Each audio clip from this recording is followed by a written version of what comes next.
What's up, everybody? Welcome back to another episode on the Start This Business YouTube channel, the My Rental Car Journey official mini-series. And today's episode, I am going to explain exactly why I don't actually use my personal car to rent out.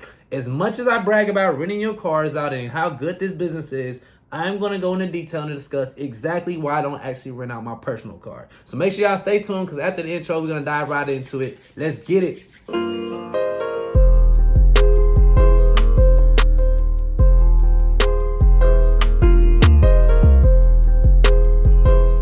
Welcome back to another episode. Like I said in the intro, we are going to discuss exactly why I'm not renting out my car, because one of the most common questions that I get from anybody who knows me and sees me on a day-to-day basis and knows exactly what I'm doing, knows I'm in the rental car business, one of the most common questions I get between them is, why in the world aren't you renting out your personal car? If this business is as good as you say it is, and it's making as much money as you say it is, and you're telling me I should rent out my car, why aren't you renting out your own personal car instead of buying all these other cars? And the answer to that question is very simple.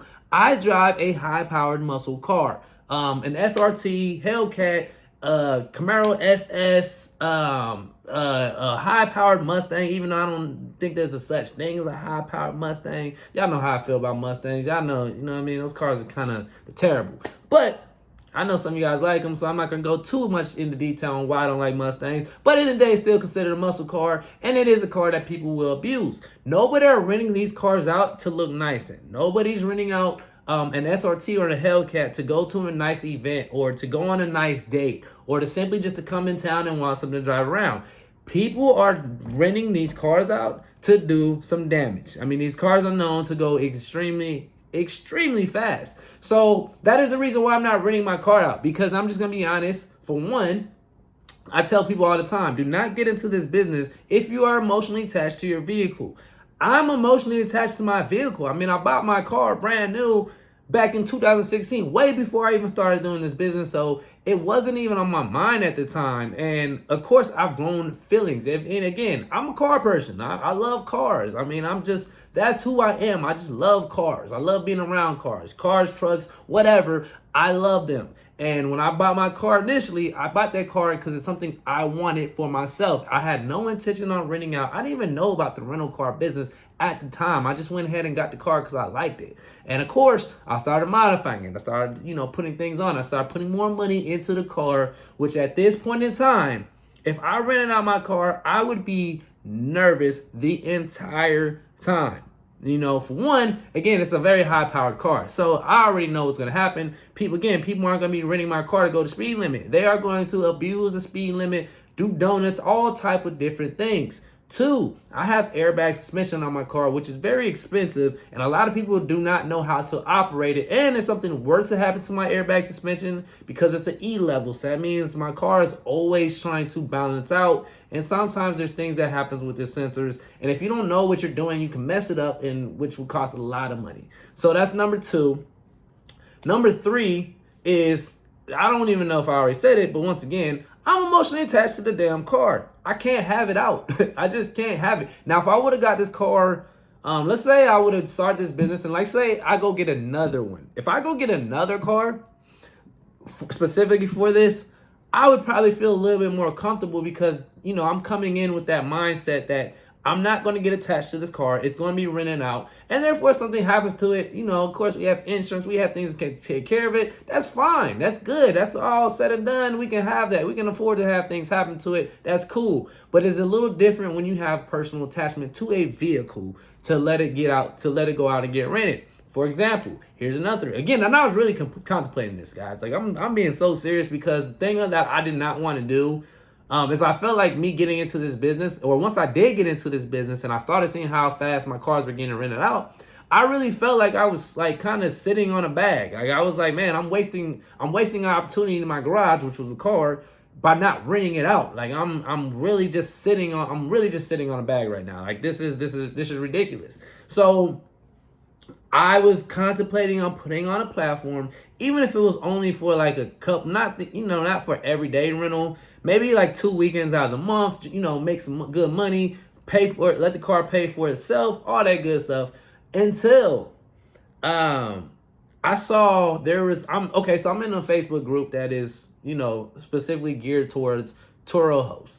And there was one lady on there who had a RT Charger, which, you know, for people that don't know the Dodge Chargers, you have the V6, you have the RT, then you have the SRT slash Scat Pack or Scat Pack slash SRT, however you want to say it, and then you have the Hellcat. So you have those 3 tiers or those 4 tiers of cars. You know what I'm saying? The RT is the very basic beginner Hemi model of the Charger or the Challenger. She had one of those. And she was scrolling on Facebook one day and she saw a car doing donuts in the middle of an intersection. A car, which was a Charger, doing donuts in the middle of an intersection with kids hanging out the back window with water guns. This is...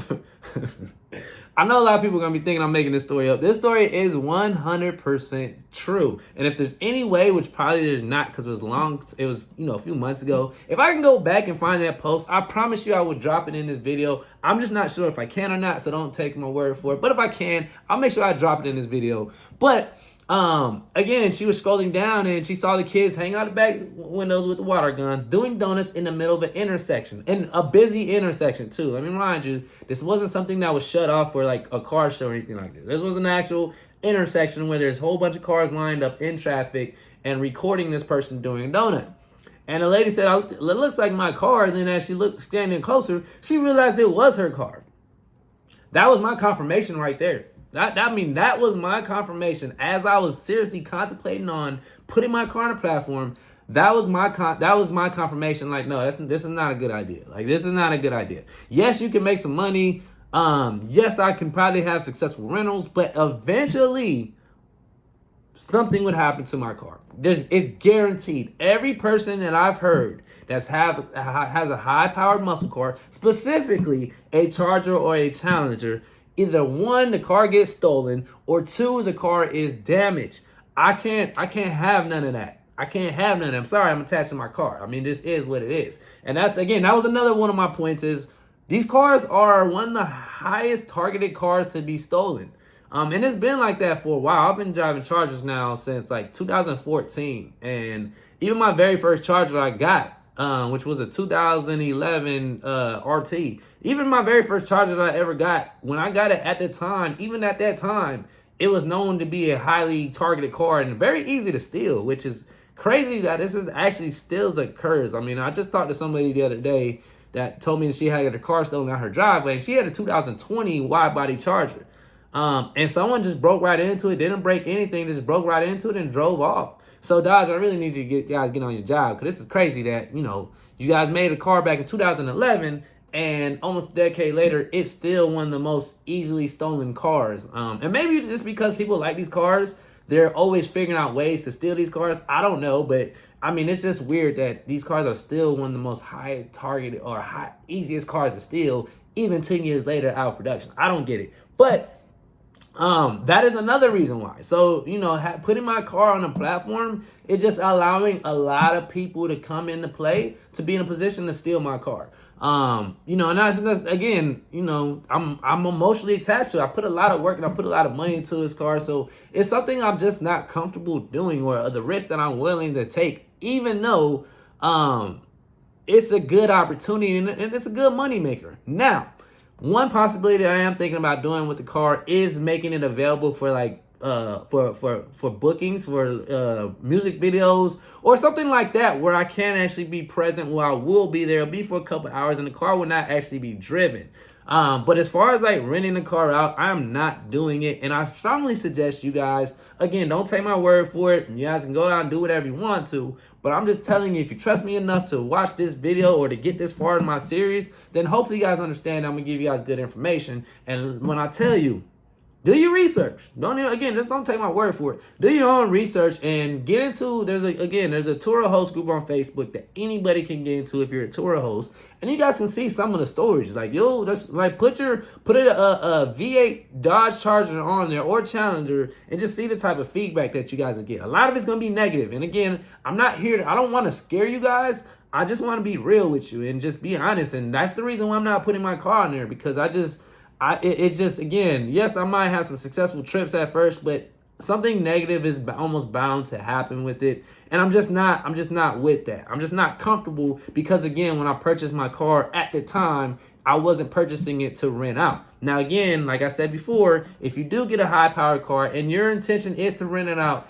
it's going to be a little bit better because you won't get emotionally attached. But please do not go get a high-powered muscle car like a Charger, a Camaro, or a Mustang and get it thinking you'll be able to drive it for free and also rent it out at the same time. Because, yes, you might get a couple months in, but eventually it's going to come down on you. So, again, now there's a difference when I don't want you guys to confuse this with, exotics. Because when you get an exotic like a Lamborghini or Ferrari or McLaren or even a C8 Corvette, something like that that's a little bit more expensive, or not a little bit, it's actually a lot more expensive, especially to rent out, you're getting a different class of people. You know what I mean? Like if I put a Lamborghini on the market right now, and again, Lamborghinis go for anywhere from like $1,500 to like $2,500, depending on what type of Lambo and what you have done to it, you get a different class of people, a higher class of people, I should say. But when you put a Hellcat or an SRT or a Camaro SS out there, I don't care what you have done to it, again, you're getting a certain type of people. Lambo, you're getting higher class. I can still, look good or say, hey, I want to go to a ball or I want to pull up to a nice event in a Lamborghini. And you can still get away with that. You're not doing that in muscle cars. Like there's not a lot of people pulling up to these nice events in these muscle cars. It's just, it's not happening.